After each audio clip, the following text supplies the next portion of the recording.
Welcome to Mutual Fund Updates. In this show, we are going to discuss over why mutual funds are important to invest and why all the investors have to add the mutual fund in their portfolios. For the same, we have a special guest with us, Firoze Azeez. Welcome to our show, sir. And can you please brief about the mutual fund industry and how it is growing over the time and how mutual fund have taken over with the best of investment plans? See, mutual fund as a platform is a very diverse platform. It caters to a large variety of goals. It also helps you create different assets. So, since it's very diverse, so it's able to cater to needs of very different nature. So, that's point one. Point two, the industry has grown multifold because it also has one big merit of it being affordable. Right? So there are so many investment products available in the marketplace. This is one of the most affordable investment products so that it can cater to the strata, the lower strata who have very small savings as little as 500 and 1000 rupees. So that's point two. Point three is because it helps you invest in equity, also in debt, and it also helps you to save taxes by using equity linked savings schemes.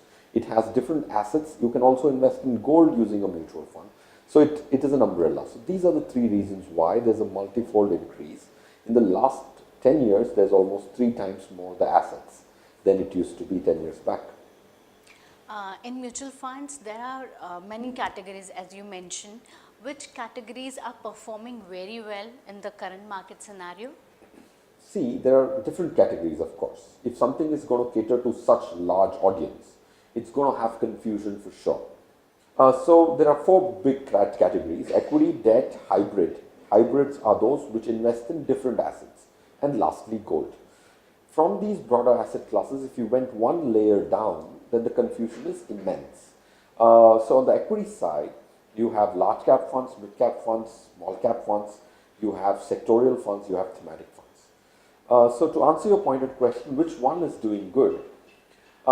In different time frames, all of them have a different potential to deliver. This year, equity has not done well. Debt has done better. It was exactly the opposite in 2017. As long as they're able to quench the thirst of that specific need of an individual, they'll be doing justice to the money. So, to solve the problem, in 2017 October, SEBI brought in categorization of mutual funds. So now there can be only 10 categories of equity funds and about 18, if I'm not wrong, categories of debt funds. So this is the broader landscape on which these actually operate. Okay, if we'll talk about debt category, which are the funds are performing in debt categories? In the debt category, accrual funds. There are 2 broad categories, one which are called the duration funds, something called the accrual fund. As the name suggests, an accrual fund is only trying to make interest income. A duration fund tries to bet on the interest rate movement up and down. So the market has delivered, or the funds which have delivered return are the accrual funds. Accrual funds, if I have to be more specific, Franklin Templeton debt funds have done phenomenally well on the accrual side. They marginally take a credit risk, which I think is well worth it because it's a very calculated risk on the credit side, and they have been able to deliver 9-10% return over the last 2-3 years. Okay, if we see the total population of India, 1.5% of population are investing in mutual fund. Why there are lack of knowledge regarding the mutual fund investments? See, mutual funds, unlike in the emerged countries where 40-50% of the population would be investing in mutual funds, in India it's just 1-1.5% unique investors. There are 6 crore odd folios, but every person has 3 folios on an average. So you have 2 crore individual investors, which, like you rightly said, is 1.5%, is largely because of 3 reasons. Reason 1 is because in India it's a push product. For example, in the US, it is mandatory, like 401k. 401k is their pension scheme in which it is mandatory to choose mutual funds. So in India, you have different other product classes which cater to your tax needs and your pension needs. So that's one big reason. The second is India is significantly behind in terms of the learning curve when it comes to financial assets. Of course, there's a paradigm shift between where we started 10 years back and where we are today, but India has a long way to go. Okay, Indians have had this affinity and love towards physical assets, gold and real estate. Because of the uncertain and economic environment, people were always from a thought process of the roti kapda makan, the conventional thought process, where you want to have something tangible, and financial assets don't have something tangible.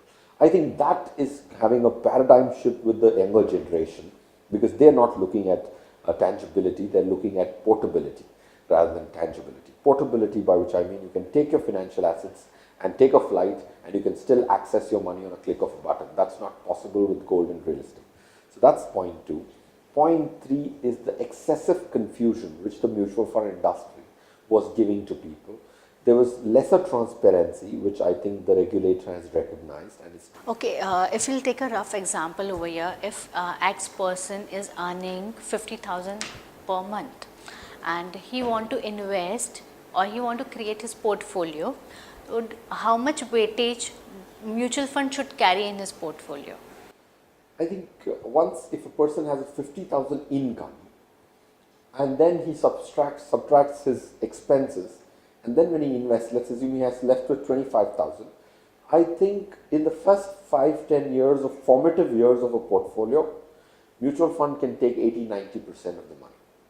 As you progress in life, if you've been investing for 10-15 years, then you may want to graduate into product 2, product 3 and product 4. Product 2 being structured products, product 3 being PMSs for example, but the rest of the products in the marketplace are all given largely because of higher commissions to advisors. Thank you so much, Firoze. We'll be back soon with more updates. Thank you for watching.